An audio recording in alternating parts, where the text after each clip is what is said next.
Hi, welcome back to my railroad. I try to hold my videos to 15 minutes and last time I had to cut a lot out. So these are some updates of some tips and some things that I did in order to make my track laying a little easier.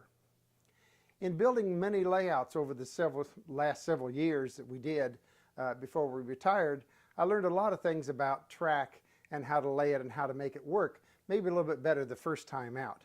And that's what I want to talk about today. So one of the first things I learned, I really like track that's stiff. There's a lot of track. The Atlas track is very flexible and very curvy, very easy to handle, but a lot of the track is also very stiff, and some of it is very, very good. That happens that the track I'm using for ON30 is one of the stiff ones.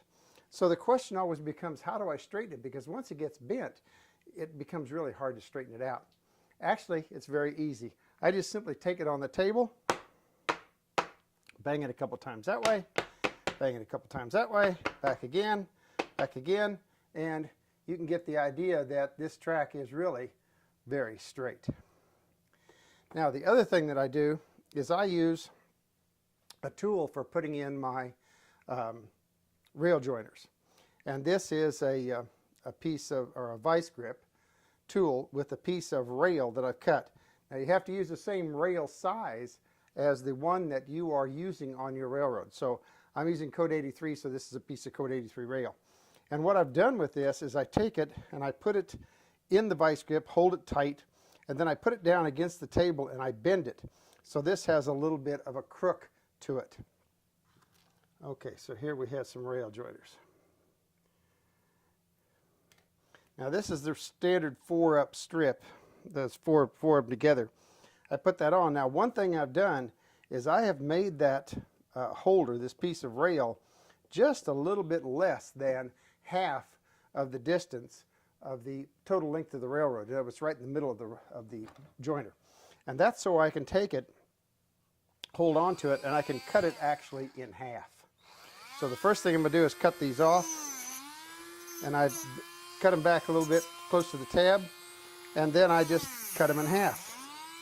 And to me, that half joiner looks far better on my rail than a full-size long joiner.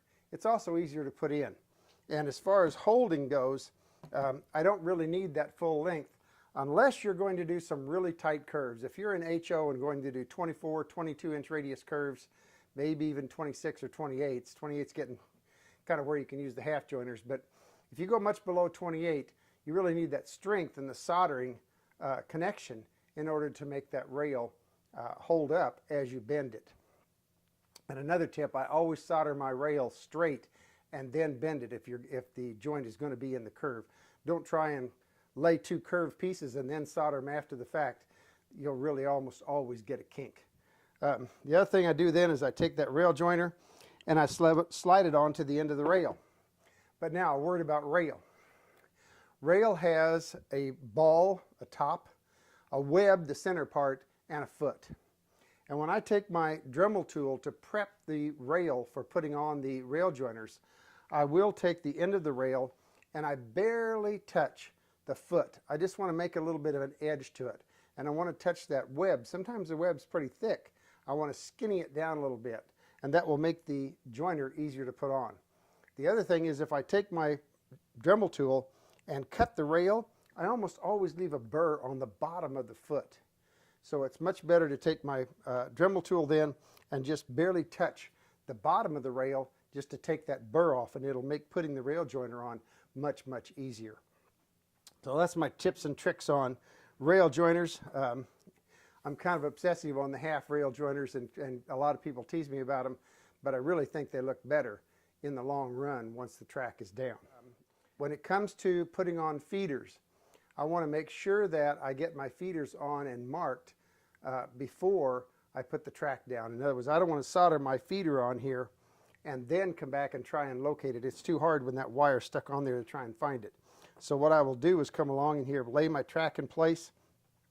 I'll mark my rail for where it's going to go, and I'll mark my road bed for where that piece of wire is going to actually drop through, and then drill my hole through for my feeder drop wire.